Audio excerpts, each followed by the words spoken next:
Welcome to Wembley for this second Rugby World Cup podcast. I'm Michael McCann and thank you for joining me here. An all-time Rugby World Cup attendance record was set as 89,019 saw the All Blacks beat Argentina. This week focuses on the side of the draw featuring the defending champions, examining the fortunes of Ireland and Canada, whilst previewing their upcoming fixtures and England versus Wales.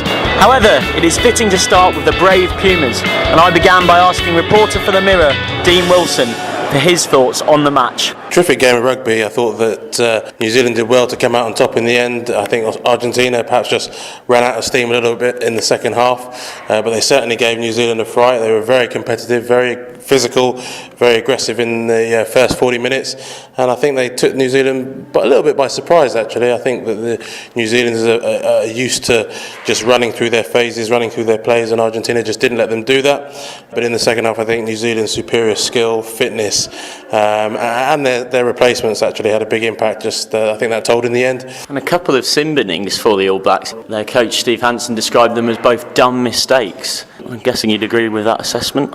Well, I think only Richie McCaw's coach is able to call him dumb. I think anybody else might be taking their life in their own hands, but it was dumb. Certainly a very cynical trip from McCaw, and Conrad Smith as well. Using all his experience to try and slow the game down and disrupt the Argentinians, but the referee was right on top of it. So, two experienced heads for New Zealand get themselves in the sin bin, but in the end it didn't really cost them too much as they were able to regroup and pull away in the second half. But I think it goes to show that if you can get under the skin of the New Zealanders, they might not quite have the cool, calm exterior that they usually show underneath. And rugby union at Wembley, and apparently thriving. Is that ever a sentence you thought that you'd hear? It was an incredible atmosphere, really passionate fans both from New Zealand and especially from Argentina, who have taken the opportunity to go and support their team. There are quite a few Argentinian rugby shirts, but also a lot of Argentinian football shirts, and I think it doesn't really matter what sport they're playing, they just want to go out and support their country, and they certainly did that at Wembley. A fantastic atmosphere was created, and nearly 90,000 people going along to watch a game. I'm sure there are people there who'd never been to a rugby match before in their lives, and that's what this World Cup is all about, trying to introduce the game to as many new fans as possible and bring the loyalists along as well. So a really great occasion for the game. We've completed the first full weekend. Do you really think that Japan result has kicked the tournament into gear now? Well, I think it's been a fantastic opening weekend. I think there has been a couple of surprises. I think the Georgian win over Tonga as well was one that perhaps people might not have spotted, but certainly the Japan shock win over South Africa has really caught the imagination. And it was just great to see them go for the glory. They had the opportunity to try and secure a draw earlier on, and they shunned that instead, choosing to go for the try in the dying moments.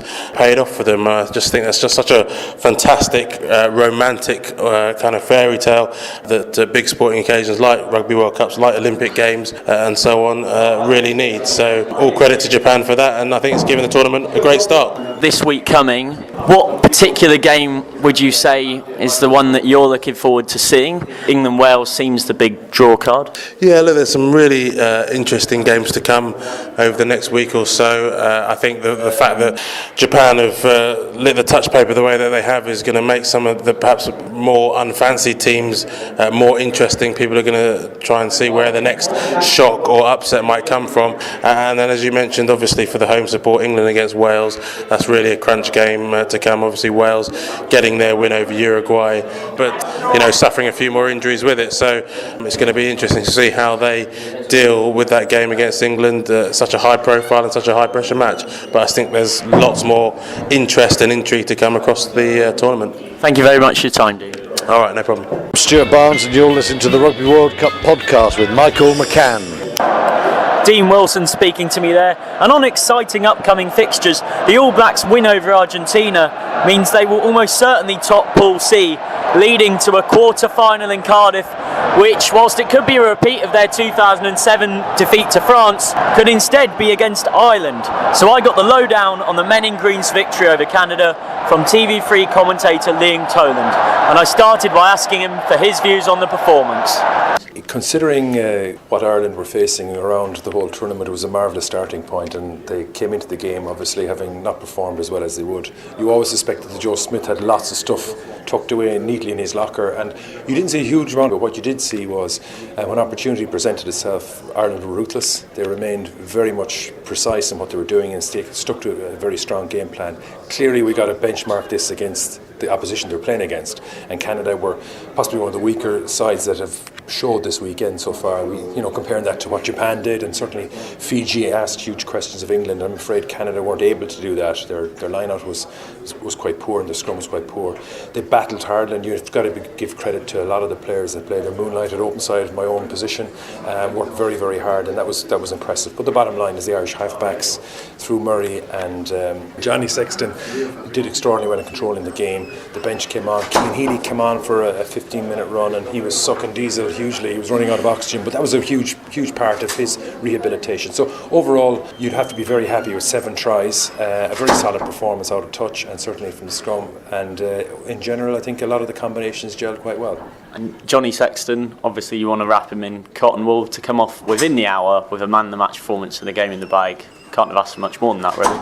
Yeah, I think so, and certainly I think he's benefited from the longer run into the tournament. Having been in France for a while has disjointed his preparation, and obviously between internationals he's had to go back to play in France. So I think he's going to be more settled now, having returned back to Leinster and his old family. There's lots of positives in there too, but clearly games are important and game time is important, but managing the minutes on the pitch as well is very, very important. But certainly the Irish halfbacks looked very, very comfortable yesterday. Thank you very much for your time, Liam. No worries. Hello, I'm Michael Sadler from the Sunday Life, and you're listening to the Rugby World Cup podcast with Michael McCaw. Thanks to Liam for providing an Irish perspective, but here at the Rugby World Cup podcast we pride ourselves on not just studying the best known teams, so I caught up with Dave DeJong, part of the Canadian Rugby Supporters Club, and began by seeking his view on witnessing his team be comfortably beaten in Cardiff.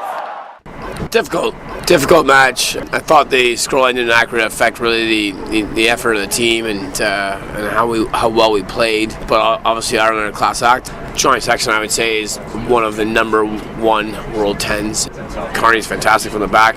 From the point of view of you guys, obviously a heck of a long way to travel. Just how much did that Canada try mean when it eventually came? Well, we were knocking on the door for a long time, and I think we deserved more than we got, and it was nice to finally have after number 11 sniff a try and get one in there, and yeah, it meant a lot to us because I honestly thought that we played better than the score than reflected.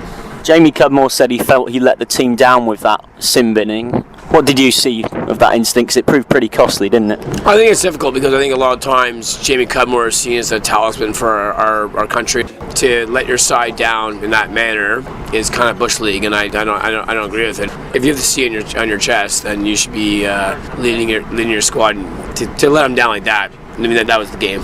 And Coach Kieran Crowley said in the presser afterwards, when asked what his realistic ambition for the tournament, it was win the next 3 games, including Italy and France, and finish second in the pool. Do you think that is a realistic expectation? I think Kieran Crowley lives in a different planet. I like to actually know what color the sky is in his world, because winning 3 games against Italy, France. I mean, I would say we take a game from Romania, and that would be our World Cup. But Kieran Crowley has no semblance of reality whatsoever. Zero. To the Italy game, how would you preview that one? I think their pack, is very, very strong. Their 8-man is fantastic. One of the best ones in world rugby. So I think it's gonna be difficult. I honestly can't see us winning that game. If we can dominate the set piece, we can dominate the scrum, we can dominate the line out, then we have a chance. But I think Italy has the superior over us in that. Prediction for result for the Italy game? 35-14. It says 1-3, so we beat Romania. I think we lose to France. I think we lose to Italy.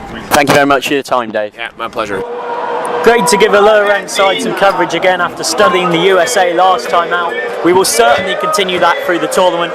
Do follow me on Twitter at MLMC_123. That's at MLMC_123. If you enjoy the podcast, and feel free to offer suggestions. Thanks to my guests this week, Dean Wilson, Liam Toland and Dave DeJong. I've been Michael McCann at Wembley, where the Argentina fans have created a sterling atmosphere, so they will sing us out.